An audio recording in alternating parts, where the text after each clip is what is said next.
इस चर्चा में आपका स्वागत है। आज हमारे पास द 5 AM क्लब से जुड़े कुछ कह सकते हैं अंश और नोट्स हैं। जी। ये सब पर्सनल ट्रांसफॉर्मेशन और सुबह जल्दी उठने की जो ताकत है उस पर फोकस करते हैं। हाँ बिल्कुल। तो ये नोट्स असल में बताते हैं कि कैसे सुबह को बदलकर पूरी जिंदगी में एक बड़ा बदलाव लाया जा सकता है। जी। तो आज हमारा मिशन यही है कि इन आइडियाज की तह तक पहुंचें और देखें कि भाई इसमें हमारे लिए क्या खास बात है। बिल्कुल बिल्कुल, देखते हैं। चलिए शुरू करते हैं। तो सबसे पहली बात जो इन नोट्स से निकल कर आती है वो ये है कि असली बदलाव बाहर से नहीं आता, वो अंदर से शुरू होता है। मतलब मुश्किलों को सिर्फ प्रॉब्लम ना समझें, बल्कि उन्हें अपने विकास का, अपनी ग्रोथ का एक मौका माने। नोट्स में एक लाइन भी है, आपने जो भी चुनौती झेली है उसने आपको वो इंसान बनाने में मदद की है जो आप आज हैं। ये सुनने में तो अच्छा लगता है, पर रोज की जिंदगी में इसका क्या मतलब है? हाँ, ये बहुत गहरा पॉइंट है। देखिए, ये नोट्स इसी बात पे जोर देते हैं कि जो चुनौतियां हैं या जिसे हम दर्द कहते हैं, वो असल में हमें खुद को बेहतर समझने का एक दरवाजा खोलती हैं। जैसे नोट्स में लिखा है, दर्द गहराई में जाने का दरवाजा है ना? और असली ताकत वो पैसे या स्टेटस में नहीं है, वो अपनी अंदरूनी काबिलियत को पहचानने में है और उस पर टिके रहने में है। वो नोट साफ कहते हैं, असली ताकत कभी बाहरी चीजों से नहीं आती। तो ये एक तरह से हमें अपना फोकस शिफ्ट करने को कह रहा है, बाहर की दुनिया से हटाकर अपने अंदर की दुनिया पर। सही। और इसी अंदरूनी दुनिया को संवारने के लिए सुबह 5 बजे उठने का जिक्र है, जिसे विजय का घंटा या द विक्ट्री आवर कहा गया है। हाँ बिल्कुल। और ये सिर्फ जागना नहीं है, बल्कि उस 1 घंटे का इस्तेमाल करना है खुद पर काम करने के लिए। यहीं पर वो 4 आंतरिक साम्राज्यों की बात आती है, mind set, heart set, health set और सोल सेट। हाँ। नोट्स कहते हैं कि सुबह की प्रैक्टिस से इन्हें चमकाना चाहिए। क्या आप इन्हें थोड़ा और खोल कर बता सकते हैं? ये हार्ट सेट और सोल सेट ये थोड़े क्लियर नहीं है। हाँ बिल्कुल। देखिए, माइंड सेट तो हुआ अपना सोचने का तरीका, पॉजिटिविटी वगैरह। हेल्थ सेट मतलब अपनी फिजिकल सेहत। लेकिन हार्ट सेट इसका मतलब है अपनी इमोशनल हेल्थ, मतलब गुस्सा, खुशी, डर, इन भावनाओं को समझना और उन्हें मैनेज करना सीखना ताकि वो हम पर हावी ना हो।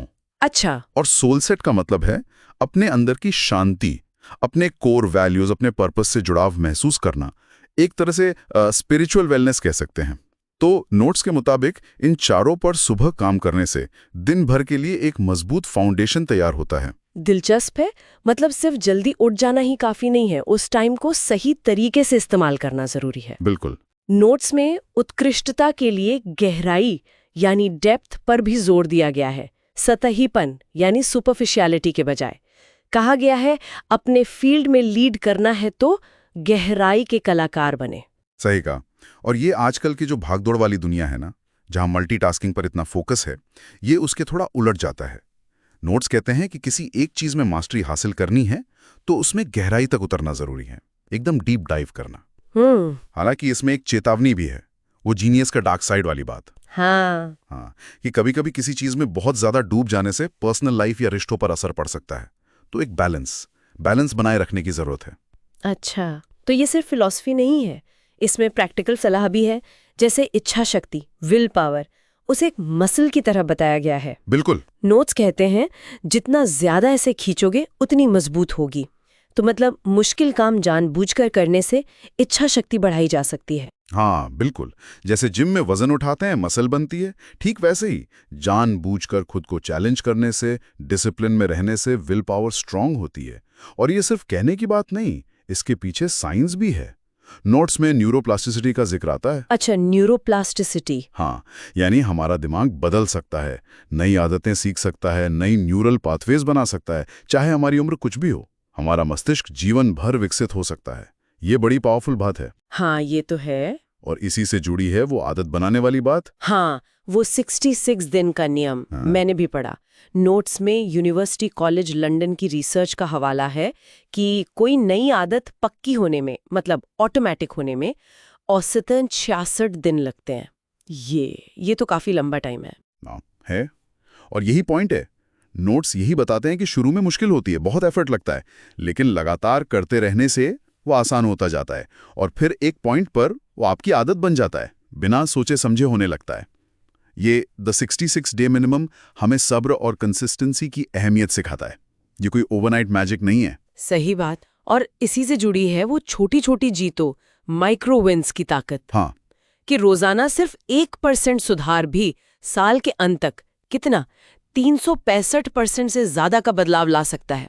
ये सुनने में तो यकीन नहीं होता, पर मैथ्स तो यही कहती है। बिल्कुल, छोटे छोटे कदम मिलकर ही बड़ा फर्क पैदा करते हैं। और ये सब जुड़ता है उस सेल्फ फुलफिलिंग प्रोफेसी वाले आइडिया से, है ना? हाँ, कि हम अपने बारे में जो कहानी मानते हैं वही हकीकत बन जाती है। एग्जैक्टली। नोट्स कहते हैं दुनिया एक आईना है, हमें वो नहीं मिलता जो हम चाहते हैं, बल्कि वो मिलता है जो हम हैं। मतलब अपनी सोच, अपनी आइडेंटिटी पर काम करना बहुत जरूरी है।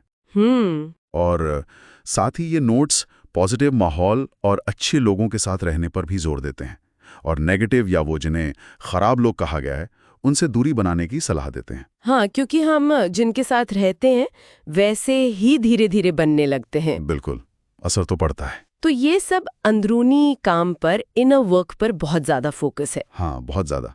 और यहीं से एक दिलचस्प सवाल दिमाग में आता है। क्या? कि अगर असली ताकत और खुशी अंदर से ही मिलनी है, जैसा ये नोट्स बार बार कह रहे हैं, तो क्या दुनिया क्या सोचेगी, लोग क्या सोचेंगे वाली जो चिंता है, उसे कम करने से क्या हम अपने असल लक्ष्यों तक ज्यादा तेजी से पहुंच सकते हैं? क्योंकि फिर हमारी एनर्जी बाहरी वैलिडेशन ढूंढने में वेस्ट नहीं होगी, बल्कि असल काम पर लगेगी। ये सोचने वाली बात है ना? हाँ, बिल्कुल सोचने वाली बात है। तो इस पूरी पड़ताल में हमने देखा कि कैसे अंदरूनी बदलाव, सुबह की एक डिसिप्लिन्ड रूटीन, विल पावर बनाना और किसी भी काम में गहराई तक जाना, ये सब हमें बेहतर बना सकता है। तो इन सब बातों का निचोड़ क्या निकलता है, सार क्या है? शायद सबसे बड़ा सबक यही है कि महानता या सच्ची खुशी वो कोई बाहरी डेस्टिनेशन नहीं है, वो एक अंदरूनी सफर है। सही कहा। इसे रोजाना छोटे छोटे एफर्ट्स करके खुद को समझकर ही पाया जा सकता है। बिल्कुल। इन नोट्स पर आधारित इस चर्चा में शामिल होने के लिए धन्यवाद।